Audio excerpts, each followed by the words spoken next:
नमस्ते सदावत सले मातृभूमि। कोलकाता हाई कोर्ट 2 मंत्री, एक विधायक और एक वरिष्ठ नेता तृणमूल कांग्रेस का, जिनका मामला बड़े क्रिटिकली कोलकाता हाई कोर्ट में फंसा हुआ था और उसमें 2 बड़े एडवोकेट टीएमसी की तरफ से उसमें एडवोकेट रहे अभिषेक मनु सिंघवी और केंद्र सरकार यानी कि सीबीआई की तरफ से सॉलिसिटर जनरल तुषार मेहता जी। बहस तब चल रही थी जब सीबीआई की कोर्ट में चारों ओर से टीएमसी के कार्यकर्ताओं, ममता बनर्जी लॉ मिनिस्टर ने सीबीआई की कोर्ट को चारों ओर से घेर रखा था। वहां स्लोगन चैंटिंग कर रहे थे और एक बड़ी भीड़ 5-7-8 हज़ार लोगों की जो भी संख्या रही हो, उसको चारों ओर से घेर कर खड़ी थी। साथ में ममता बनर्जी ये स्टेटमेंट दे रही थी कि अगर सीबीआई इन मिनिस्टर्स को अरेस्ट करती है तो फिर उसे मुझे भी अरेस्ट करना ही होगा। ऐसी परिस्थिति में सीबीआई कोर्ट ने उनको बेल ग्रांट कर दी थी।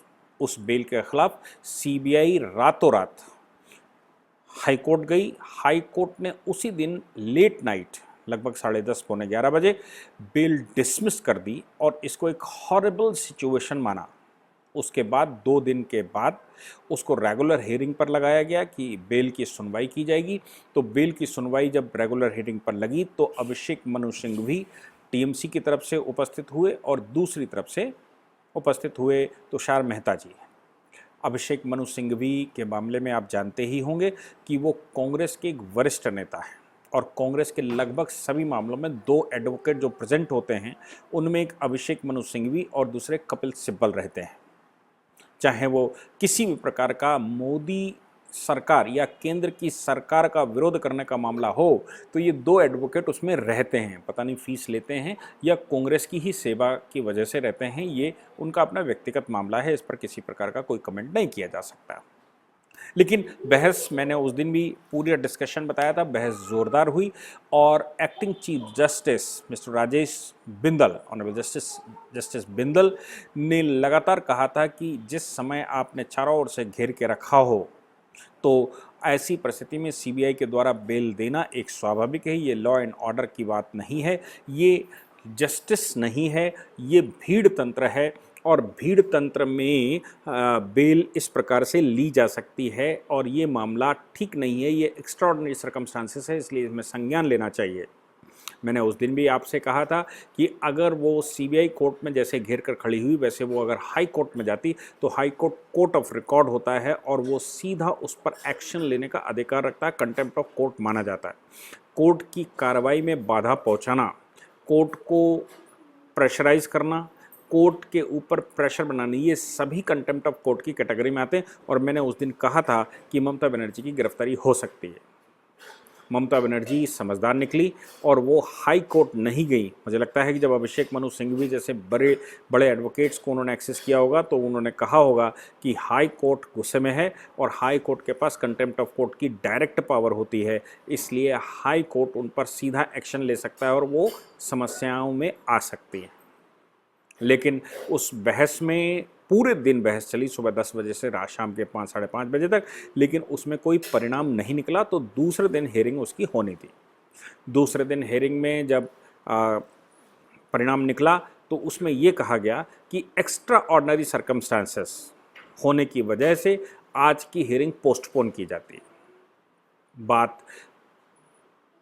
मार्च की आई, मई की आज की आई, तो आज सुबह 11:30 बजे के लगभग हेयरिंग शुरू हुई, 11 साढ़े 11 पर, और हेयरिंग शुरू होते हुए 12 सवा 12 तक हेयरिंग चली।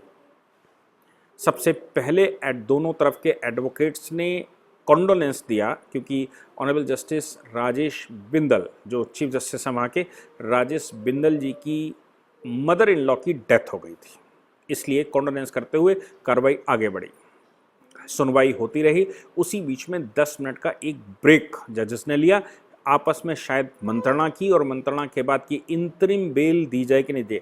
अब कानून की एनोमली को समझने का यहाँ पर आप सबके लिए, हमारे देश के प्रत्येक व्यक्ति के लिए अवसर है कि कानून की एनोमलीज या कोर्ट की जो प्रोसीडिंग है उन प्रोसीडिंग्स में कैसे ये व्यवस्था चलती है और क्या क्या होता है, कितनी डेमोक्रेसी कोर्ट के अंदर है। अब सवाल ये आता है कि जो अभिषेक मनु सिंघवी बहस कर रहे थे, उनका कहना था कि जब चार्जशीट लग चुकी है, सीबीआई जब चार्जशीट लगा चुकी है, तो फिर कस्टडी लेने का क्या मतलब होता है, इनको बेल क्यों ना ग्रांट की जाए। और जब चार्जशीट लग चुकी है तो इनको बेल ग्रांट कर दीजिए और मुकदमा चलाइए। बेल का प्रावधान भी अपने को यहां पर समझना पड़ेगा कि आखिर बेल किन किन सर्कमस्टांसेस में कब कब हम ग्रांट करते हैं और कैसे बेल को ग्रांट किया जाता है। बेल के मामले को यहाँ समझने की आवश्यकता है। अगर आप समझ जाएं, समझने की कोशिश करेंगे तो बहुत अच्छा रहेगा। क्रिमिनल प्रोसीजर कोड में धारा 436, 437, 438 और 439 ये बेल के प्रावधान हैं जो डायरेक्ट बेल ली जाती। इसके अलावा सेक्शन 167 ऑफ सीआरपीसी में बेल के प्रावधान है और उसके अतिरिक्त 397 में बेल के और फिर कई जगह पर बेल के प्रावधान है। मतलब बेल कई अलग अलग सिचुएशंस में ही, मैं कहूँ कि अलग अलग मौसम में अलग अलग तरह के प्रावधानों से बेल ली जाती। लेकिन जनरल बेल के जो प्रावधान हैं वो 436, 436 टू 439 है।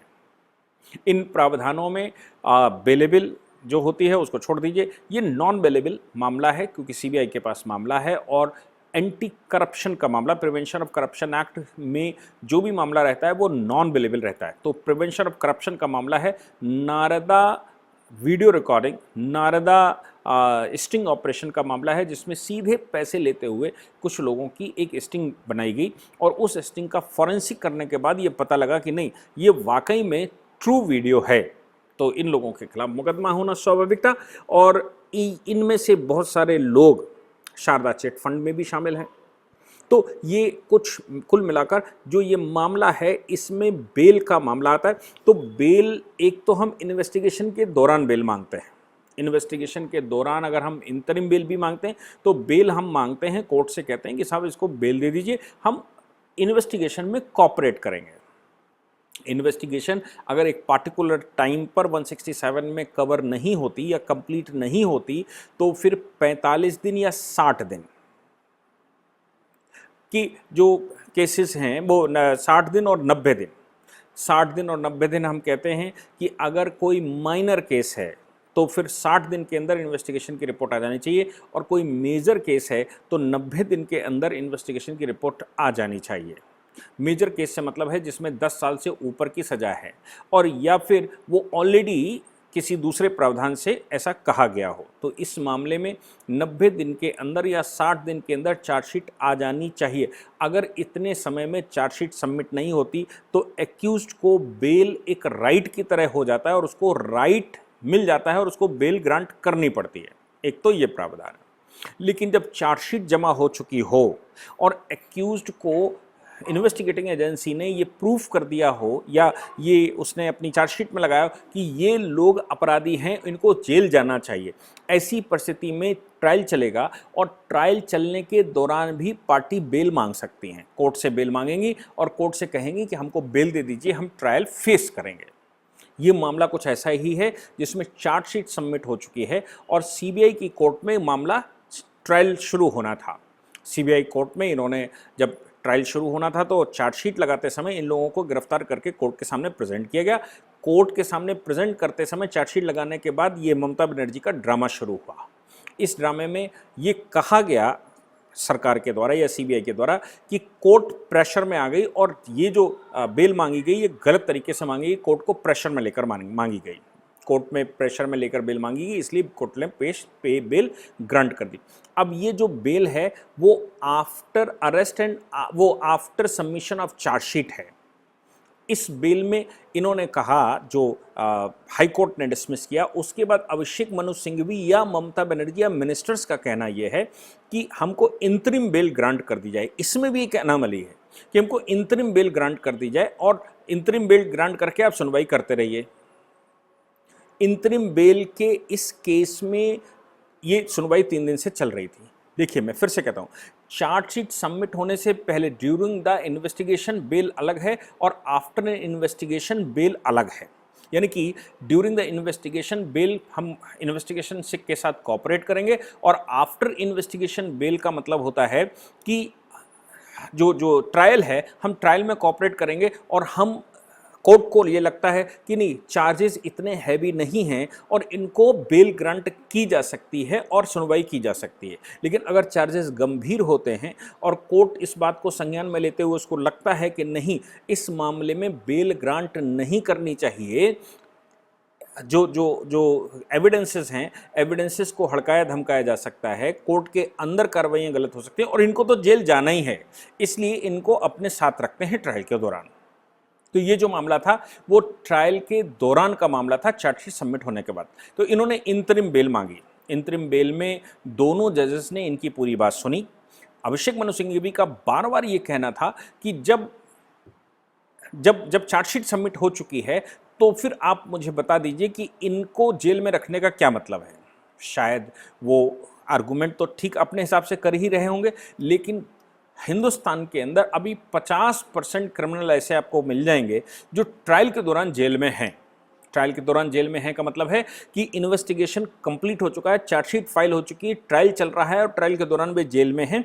इसलिए ट्रायल के दौरान जेल में नहीं होना चाहिए, ऐसा कोई प्रावधान नहीं है। ये कोर्ट के सेटिस्फैक्शन के ऊपर होता है कि वो सुनवाई करते समय उसको लगता है कि वो जेल से इनको बुलाएगा या फिर इनको घर से बुलाएगा। आपको याद होगा कि सुब्रत राय सहारा का मामला, सेबी का मामला था, सुब्रत राय सहारा कंपनी का, जिसमें कोर्ट ने कई बार सहारा को सम्मन किया था, सुप्रीम कोर्ट ने, और सहारा साहब राम जेठमलानी के थ्रू बार बार एग्जेम्पशन एप्लीकेशन लगा रहे थे। तो एक समय पर कोर्ट दुखी होकर उसने वारंट किए और वारंट नॉन अवेलेबल वारंट करके उनको उठवा लिया था और तिहाड़ जेल में उनको लगभग 1.5 वर्ष या उससे अधिक रखा, जबकि मामला कॉमर्शियल था।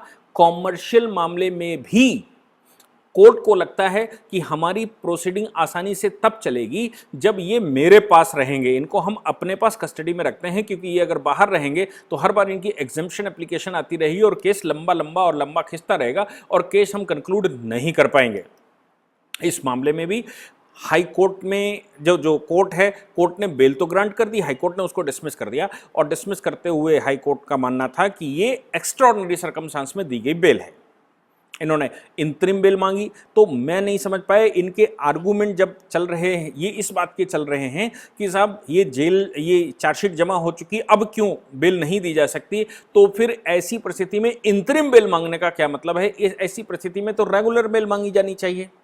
रेगुलर बेल, चूंकि चार्जशीट सबमिट हो चुकी, चार्जशीट में जो भी आपको मेरिट मिली हो उस मेरिट के आधार पर रेगुलर बेल मांग लेते हाई कोर्ट से, लेकिन इन लोगों ने उन पर इंतरिम बेल मांगी। इसका मतलब है मामले में गंभीरता थी और कुछ समय के लिए ही एग्जम्प्ट कर दिया जाए, कुछ समय के लिए ही बेल दे दी जाए और बाकी हियरिंग के बाद कुछ और किया जाए, ऐसा कोर्ट का ऐसा इन लोगों का मानना रहा होगा।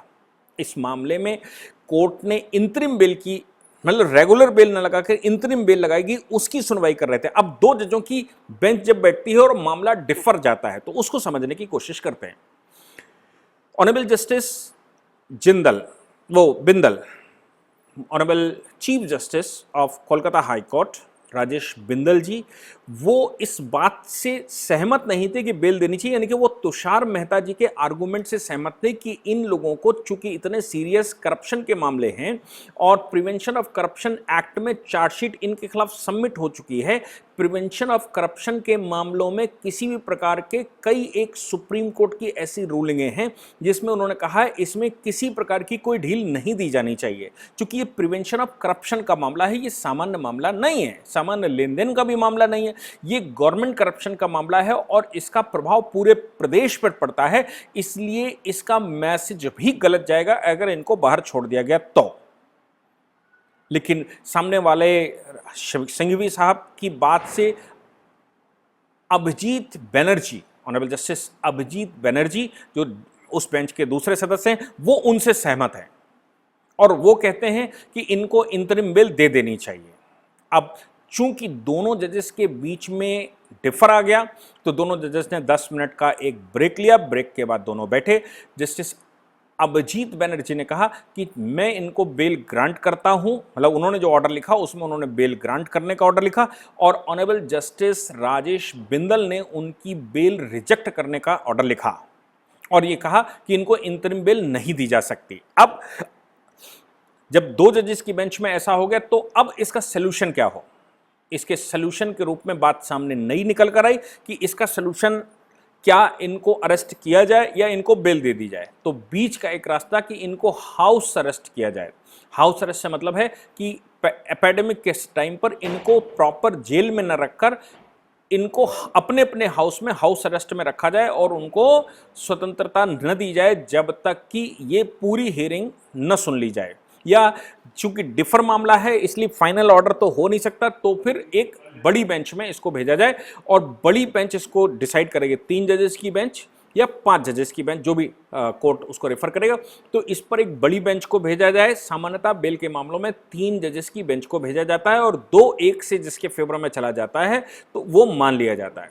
अब बड़ी बेंच सुने तब तक क्या, तब तक जेल में रहेंगे या बाहर रहेंगे। तो बीच का रास्ता निकालते हुए ये कहा गया कि इनको हाउस अरेस्ट रखा जाएगा।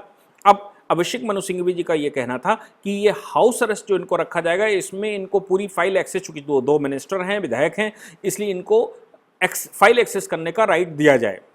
कोर्ट ने फाइनली हाउस अरेस्ट किया और हाउस अरेस्ट करते हुए ये कहा कि जब तक बड़ी बेंच कोई डिसीजन ना ले ले तब तक इनका कोई एक्सेस किसी के साथ नहीं बनता।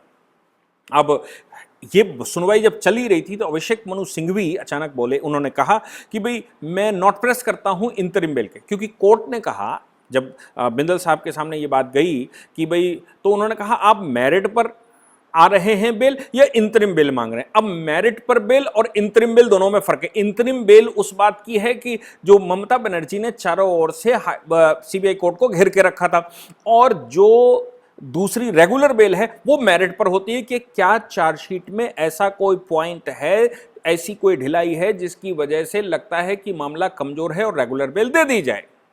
तो कोर्ट ने कहा कि अगर आप इंतरिम बेल विड्रॉ कर रहे हैं तो हम रेगुलर बेल सुनते हैं, रेगुलर बेल जब तक सुनेंगे तब तक इनको जेल में रखना पड़ेगा, और इंतरिम बेल अगर आप सुनते हैं तो मेरिट पर क्यों आ रहे हैं। फिर उसी विषय पर रहिए कि प्रेशर में बेल दी गई कि नहीं दी गई। तो ये एनोमली एक नए तरह की कोर्ट के सामने आई और पार्टियां रेगुलर बेल लगाने को तैयार नहीं, यानी कि ममता बनर्जी और ये जो मिनिस्टर हैं और इनके जो विधायक हैं वो रेगुलर बेल को क्लेम नहीं कर रहे हैं। अब सवाल मैं बार बार कह रहा हूं कि अगर रेगुलर बेल तो ऑनरेबल जस्टिस राजेश बिंदल जी सुनने को तैयार हैं। रेगुलर बेल में इसका मतलब है चार्जशीट खतरनाक लगी हुई है और रेगुलर बेल ग्रांट नहीं हो सकती, इसलिए ये इंतरिम बेल के पीछे पड़े हुए हैं और इंतरिम बेल को ही इतना लंबा कर दिया जाए कि वो रेगुलर बेल की तरह ट्रीट हो जाए। ये कानून की एनोमलियों को ऑनरेबल कोर्ट के सामने जब हुआ तो कोर्ट ने कहा अगर आप इंतरिम बेल पर हैं तो रेगुलर बेल की बात, मेरिट की बात मत करिए, और अगर आप मेरिट की बात करते हैं तो इंतरिम बेल की एप्लीकेशन को विड्रॉ कर जाइए और अब हम रेगुलर बेल सुन लेते हैं। इन दोनों के बीच में ही बड़ी जजेस की बेंच में रेफर कर दिए गए। इंतरिम बेल का ही मामला रहा, बड़े जजेस की बेंच को रेफर कर दिया गया। हालांकि पार्टियों ने कहा कि जल्दी से जल्दी बड़ी बेंच इस पर बनाई जाए और बड़ी बेंच इसकी सुनवाई करे, क्योंकि पार्टियां मिनिस्टर हैं सरकार में और पार्टियां विधायक हैं और उनको पब्लिक का काम करना होता है। ये आज की कोर्ट की प्रोसीडिंग है। आगे जब बड़ी बेंच के सामने बेल की प्रोसीडिंग चलेगी और दबाव, नॉन दबाव, रेगुलर बेल, इंतरिम बेल और right to bail and proceeding, इन सब पर फिर से चर्चा करेंगे। तब तक के लिए थैंक यू वेरी मच।